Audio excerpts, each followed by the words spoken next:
Le 18 juillet 2010, Jed MC Khaled, un jeune développeur, lance Mongox, la plus grande plateforme d'échange de Bitcoin au monde. Le projet prend rapidement son envol, avec des centaines de milliers d'utilisateurs et des transactions à grande échelle. Mais derrière ce succès, Jed cache un terrible secret, les bitcoins sont volés à grande échelle. En 2011, Jed rencontre Marc Karpel, un jeune développeur français, et le persuade de rejoindre Mongox en tant que directeur technique. Mais Marc cache également un secret, il est au courant du vol des bitcoins et ne fait rien pour l'arrêter. En février 2014, Mongox suspend tous les retraits en bitcoin, ce qui provoque une panique chez les utilisateurs. Les experts estiment que 744 408 bitcoins, valorisés à 450 millions de dollars à l'époque, ont disparu. Le cours du bitcoin chute de 20% en quelques heures.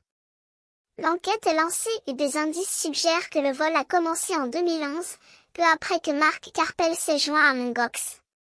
Les enquêteurs découvrent que les bitcoins ont été transférés vers une plateforme américaine anonyme appelée BTCI, qui est hébergée en Virginie.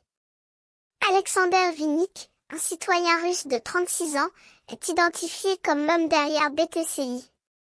Il a un passé trouble et a déjà été impliqué dans des affaires de fraude à la carte bancaire. Les enquêteurs le soupçonnent de blanchir des centaines de millions de dollars via BTCI. Après des mois de recherche, les enquêteurs localisent Vinnik à un hôtel de luxe en Grèce et l'arrêtent. Il est accusé de blanchiment d'argent, fraude informatique et trafic de drogue. L'arrestation de Vinnik est suivie d'une bataille juridique internationale. Les États-Unis demandent son extradition pour des charges lourdes, tandis que la Russie réclame également son retour pour une fraude plus modeste. La saga de Mongox et BTCI est un exemple de la complexité et de la gravité du blanchiment d'argent et de la fraude informatique dans le monde des crypto-monnaies. Elle montre également l'importance de la coopération internationale pour lutter contre ces crimes. Le cas Mongox, une affaire qui a dépassé les frontières de la cybercriminalité pour devenir un jeu politique et diplomatique complexe. Cette histoire commence avec l'accusation d'extorsion et de blanchiment en bande organisée contre Alexander Vinnik, un consultant informatique soupçonné d'être lié à la plateforme malveillante Mongox. Mais Vinnik nie toutes les accusations, affirme-t-il être un simple consultant ignorant des activités illégales de la plateforme. Les autorités françaises et américaines ont poursuivi Vinnik, mais les tribunaux grecs ont été dépassés par la complexité de l'affaire. Vinnik a été extradé vers la France, où il a été jugé et condamné à une peine de prison. Mais les États-Unis ont continué à réclamer son extradition pour le juger sur leur sol. Pendant ce temps, l'histoire de Vinnik a pris un tournant dramatique avec la mort de son épouse, atteinte d'un cancer du cerveau, en Russie. Vinnik n'a pas été autorisé à assister aux funérailles, ce qui a ajouté à sa détresse.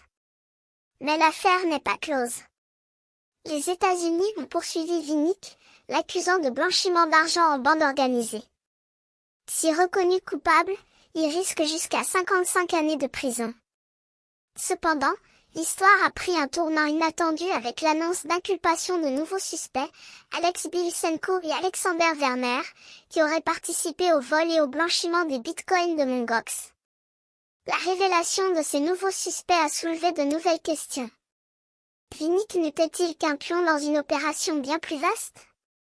Et où se cache-t-il maintenant?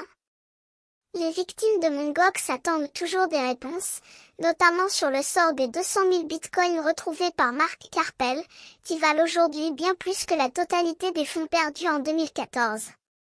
Enfin, après tant d'années d'attente et de faux espoir, les premiers remboursements au bitcoin sont en cours. Mais la question demeure, où est passé le reste des bitcoins volés? La réponse à cette énigme pourrait bien réécrire l'histoire du plus grand cas de cybercriminalité et peut-être révéler que nous n'avons vu que la partie émergée de l'iceberg d'une conspiration bien plus vaste. L'histoire de Mongox est loin d'être terminée. Vinck purge sa peine dans une prison américaine, Bilchenko et Werner sont toujours en fuite, et les victimes espèrent enfin être remboursées. Mais la question qui demeure est, où est passé le reste des bitcoins volés?